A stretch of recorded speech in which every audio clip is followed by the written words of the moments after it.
I die. It's all Guru all the time. Now, back to Steiny and Guru on 95.7 The Game. I wish anybody had that same energy for the Giants. Man. Like, seriously. When was the last time you walked down the street and heard someone say, hey, Giants or die? Well, Shasky, when the 107 season, he ran down in Barcadero with the flag. I was the one filming him. Were you? So you had to keep up with them. Yeah, and Vontae was doing play-by-play. He's actually in pretty good shape. I can't lie. Dude, yeah, man. I was winded, and I wasn't even the one yelling. Yeah, Joe was running. No, that was the last time. How about that? Yeah, probably. Instead of Giants or die, it's just the last word. We got an answer on the text if you want to read it about what are they good at. I thought it was funny. From the 925. Yeah, this is the question that we posed because Farhan Zaidi said this during his opening press conference, so I kind of wanted to get into it. You know, when you're a franchise like the San Francisco Giants and you're at that stature, your goal should be to be the best at everything. It shouldn't be a choice of analytics or scouting or something else. So again, I think, you know, ideally what we have is a special level of diligence, not just with some of the big picture moves that we've touched on already today, but making sure we don't leave any stone unturned and, you know, picking up players, you know, that might not make headline news when we acquire them, but wind up being really impactful players for this organization. Should be the best at everything. Okay, This is from the 925. This is what the Giants are the best at. Signing the most mediocre players, they are great at that. Man. And I will say this for Farhan, though, because there's a code I want you to play two. Mediocre position players. How about that? They've signed some good pitchers. Yeah, well, you're right. Look, Gosman, Rodon, you know, Snell. Still wish they had Gosman. Yeah, yeah, they do. But or Rodon, he's pitching pretty well in the Bronx. They flirted with all the big fish, man. That when you asked me about the Farhan tenure, and you haven't, but if you were, just coming up second or third, man, not being able to close or solidify that deal with a bopper like a Judge or Bryce Harper or Correa, and the list goes on. But that, you know, and him having the audacity to say we can get low, it sounded, I'm paraphrasing, Evan, you know, lower end talent, but we'll get them to fit in our system and we'll still ball out. That goes against you trying to get the Judges or you making it look like you were in, but they were in. They were trying to get it. So bottom line is they haven't got any fan favorites here of late. We've seen Ramos have a hell of a first year. We've seen Casey Schmidt last year look like he might have had the goods. I'm not even mad at those players. Still excited about Ramos. And now it's Fitzgerald's turn. But the bottom line, Evan, is when it comes to offense with the Giants, nothing has been infectious. They just can't get hot at the same time. And I know a lot of people have written, you know, around here in the Bay, pitching is the reason the Giants are where they're at. But from my vantage point, my friend, it's been their lack of offense. Yeah, and they just got rid of a bat. Now, not the bat, but a bat. And he was starting to hit better. Right when you thought he was starting to turn the corner. Poof, vamoose. Man. Gone. I wonder how he's feeling before you go. You think he's like, what the hell? Dude, he's going back to Atlanta. He's probably the playoffs. He's probably he's thanking everyone he possibly can. I'm going back to a place I was a World Series MVP. He's smiling. Dude, send me to Atlanta out of every place he was going to be traded to. Solaire's. To hell with the San Francisco fog. Yes. Man. Send me to a place I can actually hit. Yeah. Does he have more than 5 home runs now, at Oracle Park? How about my bet with Steiny? Help me out, Kay. It was for 30 home runs. Yep. My mentions blew up yesterday, and I don't have an answer. Well, I was with you, and we're both in trouble. This guy is such a D. Yeah. Because it's good. Just the math says it's impossible. But remember, you cited Cespedes years ago. They got traded and went on a binge. That's true. When they got traded, I think it was it from the Tigers or the Red Sox, Ken, that Yoenis Cespedes got traded to the Mets. And that year, he had like 54 games from the Tigers, yeah. And he hit like 17 home runs in 50 games. He's actually an MVP candidate because he helped them get to the postseason. But like that's the kind of run that Soler would have to go on. Boy. 888-957-9570 is the number. Evan Giddings in for Matt Steinmetz, Daryl the Goober Johnson. We're talking about, like, again, when you hear Farhan Zaidi, what have they been the best at? And as it relates to the trade deadline, which is coming up in 4 hours, what move must be made or not made? Like, seriously, what do people want to see between now and 2 o'clock if they want to see anything that doesn't involve getting rid of the president himself? All right, Gary's in Daly City. Let's get out to a little bit further south. How's the fog down there, Gary? What's going on? It's good. Hey, take this at 100-degree weather any day of the week. There you go.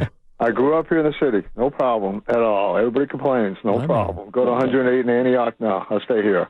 Anyway, I've been a Giant fan since the 60s. You got to, I mean, no player's going to come here. I mean, come on. Let's be real. The Harper and all that was Scott Boras is saying, hey, we got a sucker in the Giants. Let's drive the price up. Anybody knew that. Nobody. I mean, the only guy here is Ramos. But you got to have Snell's contract next year is probably $30 million, and the Giants have paid most of it. You got to have a buyer for him. I don't care who on that pitching staff, even Logan Webb. I would want to see who I could get for anyone. Duvall. People need a closer, but the Giants franchise hasn't operated like this. They need the people. They need the fair weather fans like the Warriors to put the butts in the seats. Because once those people start drying up, there goes the money for tickets for a lot of their things they want to promote. And the Giants aren't that type of organization. The Warriors aren't that type. I'm not comparing the Warriors to the Giants. Farhan's gone. Let's just put it like that. Well, Melvin was a recycled manager. But they don't usually operate, excuse me, like a Baltimore Oriole team where the fans can be patient and rebuild. But I would go for as many top prospects as I can, especially at that second wild card where a lot of teams might be interested, especially in the American League, and even if you got to deal with the National League. I mean, period. I mean, there shouldn't be Duvall, Webb, whoever else is out there. I won't even hesitate. Let me ask you this. Are you so sure he's gone with that move yesterday? I hear your passion, but are you so sure? I don't know. Who knows? Excuse me, my voice. Who knows? Who knows? Because his job's on the line. I mean, he's gone. I mean, Farhan's gone. And Melvin's got to be looking around, too, saying if he's gone, he's gone. So who knows? And, Pat Burrell should have been gone a long time ago. I'm tired of hearing Pat the Bat. Yeah, right. Give me a break. But I don't know. But you got to have another buyer on the other team. But you got to make Logan Webb and see I would put guys out there just to see what the offers are. Mm. It can't hurt Duvall. How many guys could use a closer? Man. Well, are the Giants willing to do that to the fans that pay the big bucks and the TV market also? And the radio market, whatever it is. Mm-hmm. And they're willing to do that because that would dry up real quick. And then we see who the real fans are, like when there were 5,000 of us out there at in Oakland when the Warriors were going through their heyday. But that's all I'm trying to say because that's their main thing. Yeah, I got you, Gary. I mean, that's all fair points, but if you are ownership, I don't think you can really think about the last thing you want. I know. You don't want to be a bad team. You don't want to be stuck towards the bottom. You are a bad team now, Evan. No, they're slightly below average team. Yeah, but you've been that. You hadn't made the playoffs. You haven't won a playoff series in 10 years. Yeah, but there's a difference between being a non-playoff team and being where the Chicago White Sox are, which is a team that's lost 15 games in a row. I got nothing for you. And being forced to sell because the product that you put on the field is quite honestly disrespectful. And there are no fans that show up in Chicago to watch the White Sox. They might be watching at home. And no way in hell I'm paying $1 to go see that team. That might be one of the worst teams in Major League history. $1. Not even $1. I wouldn't pay $1 to go watch last year's Oakland Athletics, and I love the team. Right. I'll be at the game tonight. But the thing you can't have is 5,000 fans in your stadium. That's worst case scenario for any owner. It's not the team being bad. It's not missing the playoffs. It's not being seen as a laughingstock. Unless all of those things combine to produce empty seats. You are correct, but Evan, I'm just one of those guys at this point in my life, I don't give a damn about the owner's pockets. The bottom line is, when is this team going to be competitive? And for all the Logan Webb fans, you tell me if I'm barking up the wrong tree, Evan. If you're going to do it, damn it.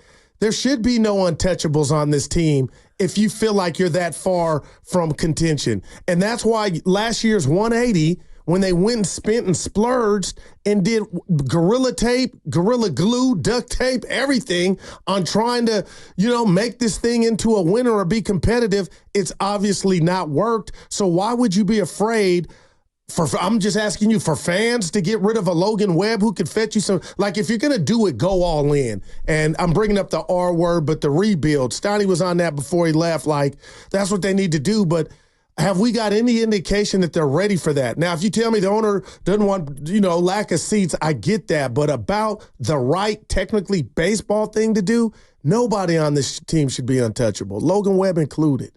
No, but see, you can't do that, though. A rebuild is not, I don't think fans are ready for what a full rebuild actually is. In baseball, seriously. That is being the bottom of the barrel, for like 5 straight seasons and not having a single reason to watch your team. That's a lot of games to be bad. And that is the one thing I guess I would agree with this front office about, is that at least their goal is to be competitive every year. Now, they haven't accomplished that, and it hasn't gotten them anywhere, but they've never been so bad that they've been boring. That's where they're stuck. Yeah. Is that they're not that good. They're also not historically bad, but anywhere you slot them, they're boring. And that was supposed to change this year with how much money they spent.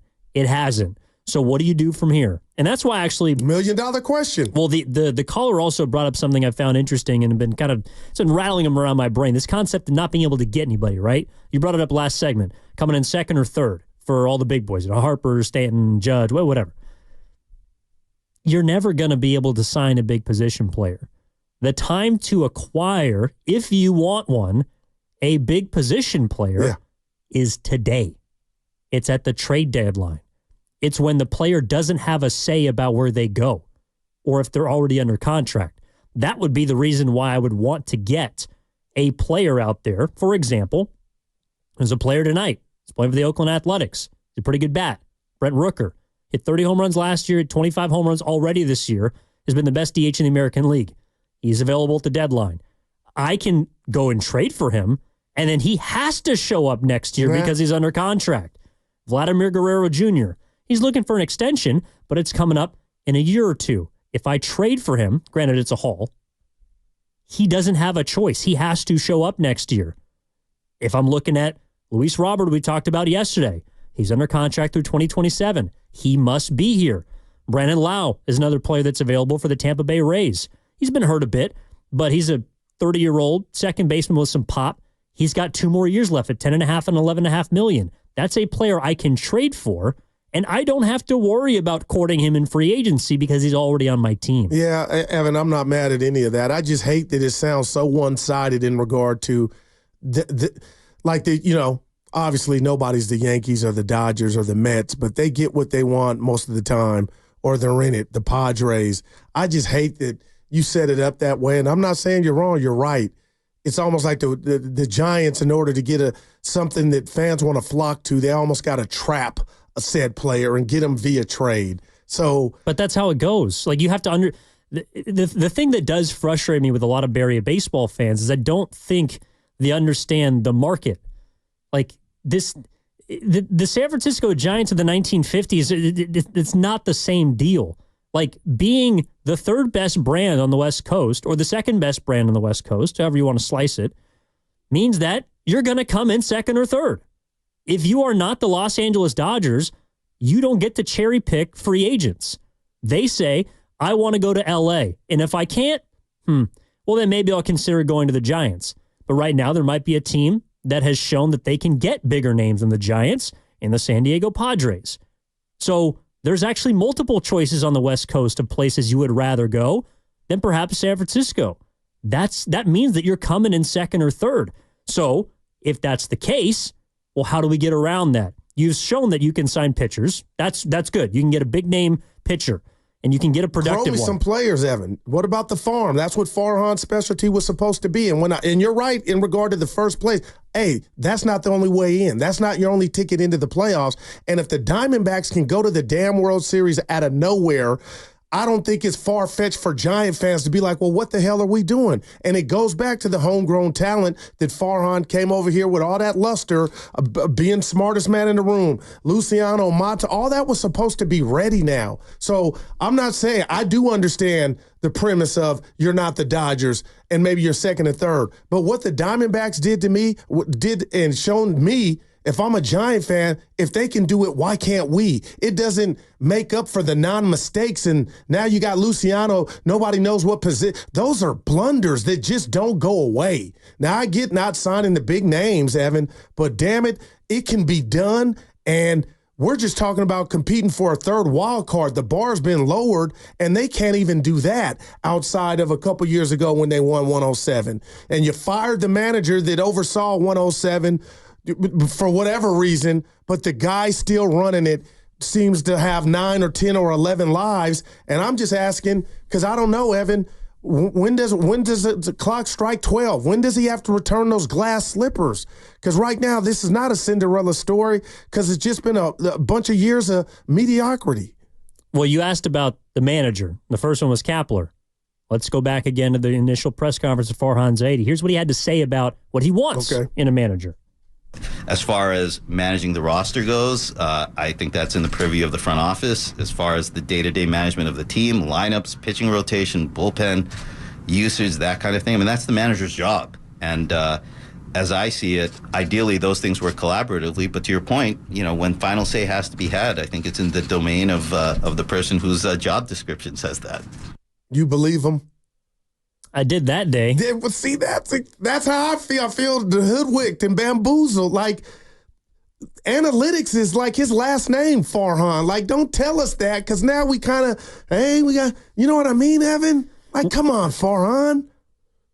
His first hire was a guy that is, I'm going to just be honest, like, Gabe Kapler is the antithesis of that. Man. Gabe Kapler's not a guy that, even in his brief stint in Philadelphia, that showed he makes those choices and consistently makes good ones as far as in-game decision-making, roster construction, or lineup construction, I should say, managing a rotation. Was he bad at all those things? No. But was he, anything exceptional? No. So when I hear Farhan Zaidi talking about what he wants in a manager, Bob Melvin to me is closer to that than Gabe Kapler is. But the issue isn't with the selection of the manager. It's with basically you selecting someone that is an extension of yourself or you wanting a manager that is an extension of the front office. And that's not what I hear when I listen to that statement. I hear Farhan telling us that they want someone that can make their own choices, that can fit the description of a manager.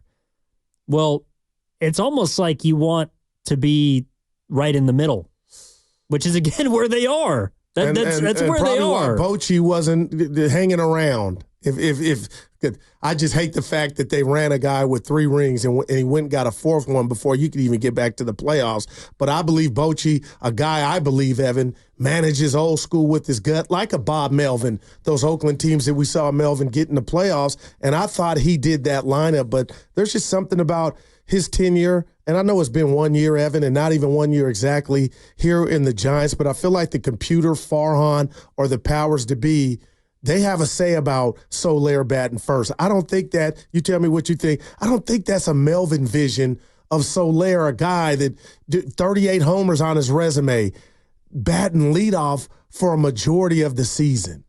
In a perfect world, he shouldn't be hitting there, but it's a result of kind of the hand you're dealt. And that's where it feels like the Giants have been stuck in this repetitive process of basically being forced to move players into unfair positions, not because they're misreading the spreadsheet. It's because they don't have a choice. Like your leadoff hitter, you were supposed to pencil in for the better part of 162. He tore his shoulder. Well, he's out for the season. Well, then you tried. I didn't bring that up. Then you tried Luis Matos, and you found out he's probably a better bottom third hitter, or maybe even a hitter in Sacramento. Then you tried, maybe Lamont Wade, but he can't hit leadoff against lefties because you want to keep his bat somewhere. Like, there's all these different configurations and machinations that Melvin has to sort through. And so, no, I don't think in a perfect world he wanted him to hit leadoff, but he could kind of be coaxed into it. And it feels like a lot of the decisions that they've made, I could kind of see it. I can. But then when they turn out a 500 team or a sub 500 team, then it makes you go, why is there any reason left for me to trust you? Man. Why is there any reason left for me to say, I could see it? Because now all we hear are fans and pundits going, well, actually, I kind of don't see it. I really don't see it anymore. And it's not that these are poor, uninformed choices that they're making. It's that they have not hit on nearly enough of them for me to give the benefit of the doubt. Not mad at all. Evan, my $1 million question to you is, and you've said that I've said this to you, even starting last night, you and Kay, what does one have to do to get relieved from his duties in Farhan's position? Well, what have I told you is going to happen at the end of the year? And that would mean, obviously, they didn't make the playoffs. then that would suffice. I think Giant fans would be like, okay, it's time for the next regime. But you still have to wait 54 games for that to happen. Yeah, and it could be an ugly 54, or you could get hot. Yeah, I mean, if they get hot. If they make the playoffs, I think he avoids getting fired. I agree. Yeah. But a lot's going to have to change. A lot is going to have to change. And a lot. Well, the lineup did with that trade last night. Not for the better. Well, and that's why, I don't know about you, Goo, but like they can't be done, right? I think they are. You think that's the first and final move? Because what they need, Evan, and you mentioned those names, what are everybody else needs something too. And whenever we saw the Giants outbid or do something or dangle or have the prospects to get that orca, that whale. But what bothers me is I wanted that whale to come and add to Soler and the rest of the Giants lineup. It keeps going to my theme that I'm holding on to. Okay, Evan, you get a bat, but you just let one get out of here. Well, that's why I hate that thought. Like, come on. Get bat, and bats like the Yankees, the Phillies, bats, the Dodgers. Like you got a headache thinking about getting through the order. Well, you can't go get enough bats to compete with those. I mean, seriously. Give me something. Was anybody watching the Phillies-Yankees game last night? I know you think. Look at those damn lineups. Like, seriously. It's filthy. It's ridiculous. Yeah, it is. You got Judge and Soto hitting back-to-back. That's like if... oh, by the way, your new guy Chisholm hit 2 home runs. Oh, by the way. No wonder. Yeah, apparently he can hit a little bit. Yeah. Some help and protection. Judge is like having Alien and Predator on the same team. Evan, it is, man. It's a joke. I mean, the same with the Phillies lineup. And they're also struggling too, but they still have a ridiculous amount of talent. No. At the trade deadline, you can't... If I told you the Giants could somehow get, let's see, Luis Robert, Vladimir Guerrero Jr., and... I don't know. We'll throw in Brent Rooker. Oh, my gosh. That lineup is still not better. Oh, right. Than those two that we saw last night. So you can't solve the problem in one day. But how can you at least move towards a solution? I didn't see them moving towards any sort of solution by trading Jorge Soler. Okay. I'm with you, but can you understand how I was excited, and I think a lot of Giant fans, and you mentioned Jung Hoo Lee who got hurt. You can't control that. But when they went and splurged, Evan, I thought we were going to get 162 of seeing if it could work. And to pull the plug this early on Soler, and now I don't know who will bat leadoff. Luciano's back. But is it a good Luciano's back? He's back because you got rid of Soler, and he'll be manning the DH position with Flores. Miss me. Oh, that's why. All right. That's stupid almost. I'll tell you who on the other side I would like to replace the DH spot, and I'll give you a hint. It's not Marco Luciano. It's not Wilmer Flores. It's not someone who's on the Giants team. Oh. But I'll give you that name on the other side. Tease, people. That's a tease. But that's the thing. It's like, I don't know, this name might not really impress you much because he's not going to wholesale shift and change anything about where the Giants appear to be headed, right? Is he better than what they have, though? Yes, 100%. Okay. All right. But you need everyone else to also play better. You need pitchers to pitch better. You need guys in the bullpen to throw better. You need Duvall to stop looking like a deer in the headlights on the mound of the 9th inning. You need all these players to play better.